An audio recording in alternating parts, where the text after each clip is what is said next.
Նիկոլ Փաշինյանը երեք ուղիղ հայտարարեց, ասաց, որ եթե սահմանադրական մեծամասնություն չկազմեն, ապա պատերազմ է լինելու, ավելին հստակ ժամկետ նշեց սեպտեմբերին, ասաց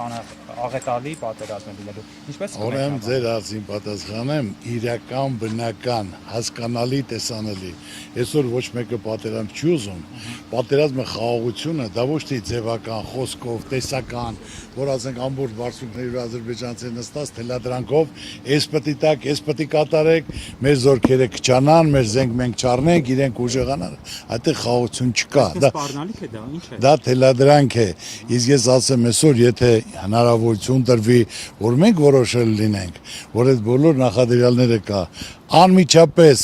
դա խաղաղությունը պետք է լինի երաշխավորած 3, 4, 5 հզոր ազդեցիկ պետությունների հետ որպես դաշնակից փաստաթուղթ կստորագրենք եւ ճանճը չի դզա այդ տարածքով, որը կլինի երաշխավորության խաղաղություն։ Այսօր մենք փոքր պետություն լինելով կարիք ունենք հզոր դաշնակիցներ ունենալու, մասսայական փաստաթուղթ ստորագրելու, հիմնավորելու, որ ոչ մեկը ռիսկ չանի տարածքով դաժե ճանճ շրջի։